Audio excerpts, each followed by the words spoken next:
शीतकालीन चारधाम यात्रा की शुरुआत हो गई। क्या हरीश रावत भी शीतकालीन यात्रा का क्रेडिट लेने की कोशिश कर रहे हैं? कहां-कहां पर बर्फ गिरी और कहां-कहां पर ठंड बढ़ी है? धर्म को लेकर के आपने महापंचायतें तो सुनी होंगी, लेकिन अब भू कानून को लेकर के महापंचायतों की तैयारी की जा रही है। आइए बात करते हैं इन सभी टॉपिक्स की इस वीडियो में, लेकिन आगे बढ़ने से पहले अगर आपने अभी तक इस चैनल को सब्सक्राइब नहीं किया है तो सब्सक्राइब कर दीजिए, वीडियो को लाइक भी कीजिए और अपनी बात कमेंट सेक्शन में जरूर रखिए। चारधाम यात्रा पिछले कुछ महीनों से उत्तराखंड में एक बहुत बड़ा मुद्दा बनकर के रह गई थी।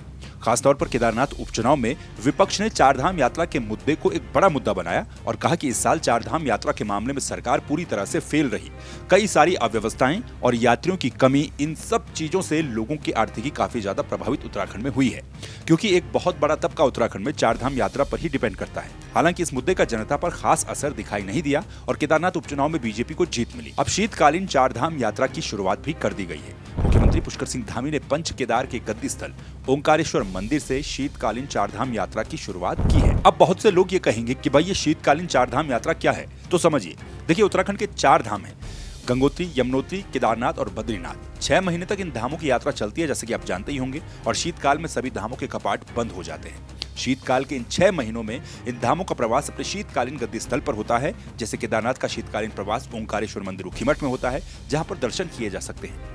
बद्रीनाथ का पांडुकेश्वर नरसिंह मंदिर ज्योतिर्मठ में होता है। यमुनोत्री धाम के कपाट बंद होने के बाद यमुनोत्री धाम के दर्शन खरसाली में किए जा सकते हैं, जहां पर शीतकालीन प्रवास यमुनोत्री धाम का होता है और गंगोत्री धाम का शीतकालीन प्रवास मुखबा में होता है। अमूमन शीतकाल में यात्रा बंद रहती है और अब शीतकाल यात्रा शुरू होने से इन धामों के दर्शन इनके शीतकालीन स्थल पर किए जा सकते हैं, जिससे तीर्थाटन की गतिविधियां उत्तराखंड में साल भर चलती रह सकेंगी। यात्रा के पहले ही दिन 477 श्रद्धालुओं ने ओंकारेश्वर मंदिर ऊखीमठ के दर्शन किए। अब शीतकालीन यात्रा शुरू होने के बाद क्रेडिट भी दिया जाएगा और क्रेडिट भी लिया जाएगा। मुख्यमंत्री पुष्कर सिंह धामी ने कहा है कि ये शीतकालीन यात्रा भी लगातार सरकार के द्वारा करवाई जाती रहेगी। जबकि पूर्व मुख्यमंत्री हरीश रावत ने सोशल मीडिया पर एक पोस्ट लिखा, जिसमें उन्होंने कहा कि ये शुभ कार्य हमने भी प्रारंभ किया था, जिसे सत्ता बदलने के बाद भाजपा के दोस्तों ने बंद करवा दिया था और अब मुख्यमंत्री जी को समझ आई है, जिसके बाद शीतकालीन यात्रा को शुरू किया गया है।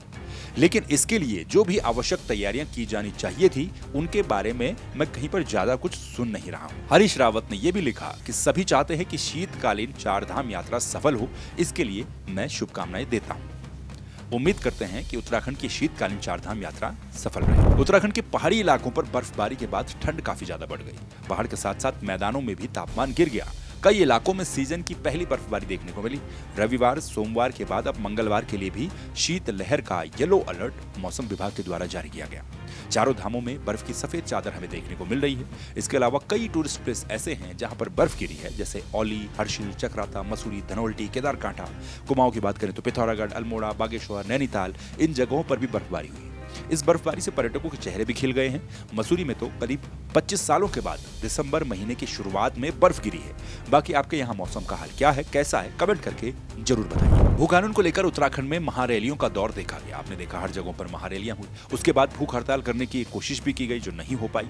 अब लोगों में जागरूकता फैलाने के लिए मूल निवास भू कानून संघर्ष समिति ने एक नई प्लानिंग की है। अब प्लानिंग यह है कि गांव-गांव पहुंच करके लोगों को भू कानून और मूल निवास के बारे में जागरूक किया जाएगा।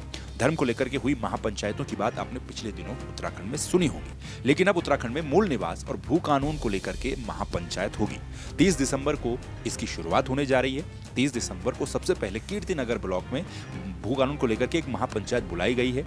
इस महापंचायत में प्रत्येक गांव से एक-एक आदमी को आमंत्रित किया गया है और मूल निवास भू कानून की मांग प्रबलता के साथ इस दौरान उठाई भी जाएगी। उत्तराखंड में भू कानून एक बहुत बड़ा मुद्दा बन चुका है। सरकार दावा कर रही है कि मुख्यमंत्री के निर्देशानुसार हम खरीदी गई जमीनों की जांच करवा रहे हैं और आने वाले बजट सत्र में सख्त भू कानून लेकर के भी आएंगे। लेकिन समिति का ये कहना है कि बजट सत्र ही क्यों, ये काम जल्दी क्यों नहीं हो सकता। और इसके अलावा एक और महत्वपूर्ण चीज जो लोगों के मन में है, लोगों के मन में ये भी सवाल है कि भाई अब आंदोलनों के बाद सरकार भले ही भू कानून की बात कर रही हो, उसको लेकर के तमाम तरह की कार्रवाई कर रही हो, लेकिन मूल निवास 1950 की कोई बात नहीं कर रहा है, जो कि बेहद गंभीर मुद्दा है। अगर भू कानून की बात हो रही है तो मूल निवास की बात भी होनी चाहिए। बाकी मूल निवास और भू कानून को लेकर के ये महापंचायतें कितना इम्पैक्ट डालती हैं, ये भी आने वाले वक्त में पता चलेगा। ये थे आज के टॉपिक्स। आपका क्या कहना है इन टॉपिक्स को लेकर, कमेंट करके जरूर बताइए। बाकी चैनल को सब्सक्राइब कर दीजिए, वीडियो को लाइक कीजिए। फिर मुलाकात होगी आपसे किसी दूसरे वीडियो में दूसरे टॉपिक्स के साथ। नमस्कार।